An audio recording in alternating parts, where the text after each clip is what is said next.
So marketing rules for food business. And there's a quick look of what we're covering today. First, I'll do a quick review of the 29 rules we already learned. Then I'll introduce my four new rules. One for product, one for price, one for promotion, and one for place. After that, we have the small discussion on how these things connect, and I'll wrap it up with the vocabularies. So before getting to the new rules, let me do a quick recap. We have 29 marketing rules in total, and they are divided into 4 Ps. For products, rule 1 to 7, things like knowing your products, differentiating from competitors, and reinventing before it kind of get outdated. For price, rules to 8 to 15, covering everything from psychological pricing to bundle of deals. For promotion, rules 16 to 22, like word to mouth, sponsorship, and creative campaigns. And finally, for place, rules 23 to 29, location strategies, online presence, and working with intermediaries. These 29 rules are solid, but there's some gaps, especially in the food and beverage space. That's what today's rules are about. Okay, so the first word is for product, and it goes like consistency across all branches protects your brand reputation.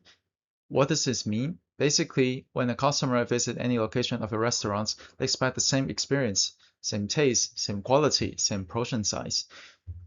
If the branch is great but another one is disappointing, the consistency can seriously hurt your brand. And today's world, when people share their views online, one bad experience spreads really fast. So consistency isn't just nice to have, it's almost essential. A great example of this is McDonald's. They operate over 100 countries, and yet a Big Mac in Taiwan tastes virtually the same as one in France or Brazil. How do they do it? They do it through very strict standardized recipes, training programs, and supplier requirements. Customers around the world trust McDonald's because they always know what they're going to get, what consistency removes uncertainty, and that's exactly what drives repeat purchases. And the other example is Starbucks. They own 35,000 stores worldwide, and they maintain the same extraction standards and cup size everywhere. Whether you order a latte in Taipei or New York, the taste and temperature are consistent. This global uniformity has turned Starbucks into one of the most trusted food and beverage brands in this world. It's a big reason why they have been able to expand so successfully into the new markets. And moving on to the price, the rule is transparency builds trust and reduces booking hesitation. This is kind of straightforward. Nobody likes surprise when they're paying. When a restaurant clearly shows all the charges up front, including service speed or extra cost, customers feel respected. They don't feel tricked, and the good feeling leads more purchases, a better reviews, and a higher loyalty. The best way to understand this rule is actually through a negative example. Airbnb got a lot of criticisms when a user discovered the cleaning fees and the service charge were hidden until the very last step of checkout. The total price ended up being way higher than expected, and people are not happy. This caused a huge wave of negative reviews and cancellations. Eventually, Airbnb has to introduce a total price display options just to stop the backlash. This is a perfect example of what happens when pricing is not transparent. Hidden fees and unclear pricing make customers feel cheated, which damages the brand loyalty. A restaurant clearly displays all if the restaurant clearly displays all charges up front, including the service fee or extra costs, customers feel respected and are more willing to make a purchase decision. In the age of online views, transparent pricing also reduce negative feedbacks and increase repeat business, giving a brand a long-term market advantage. As for promotion, the rule is physical cleanliness is a silent but powerful promotion. This is more my personal opinion. When a customer walks past a restaurant, they cannot taste the food yet. So what do they do to judge whether it's worth going? The visual clues. And one of the biggest visual clues is cleanness. A clean storefront, tidy tables, staff in clean uniforms. These things signals that the restaurant is professional and trustworthy, and that signal can be more persuasive in any advertisements. A great example is open kitchen restaurants. A lot of modern restaurants from Japanese shops to upscale Western dining use open kitchen design so customer can actually watch the food being prepared. When you can see the kitchen is spotless and organized, you immediately feel more confident about eating there. The open kitchen itself becomes a promotional tool. It's basically saying we have nothing to hide. Uh, as for Japanese restaurants, as Japan as a whole is a great example of this. Japanese restaurants are globally recognized for the immaculate storefronts, clean interiors, and staff in neat uniforms. Tourist surveys consistently show that food safety and cleanliness are among the top reasons international visitors trust Japanese restaurants, and none of this requires a paid advertisement. The cleanness itself does all the promotional work. And finally, place.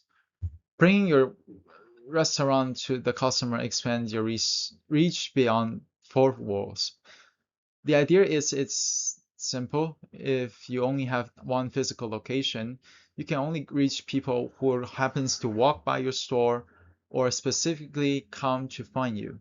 But if you get mobile through food trucks, pop-up stalls, or delivery platforms, you can reach a whole new group for customer who might never visit your actual restaurant, and you can actually do this without the huge cost of opening a new branch.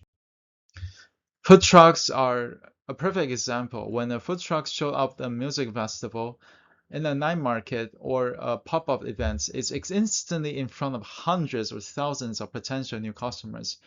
Many Taiwanese food brands have used this festival appearance to build citywide recognition.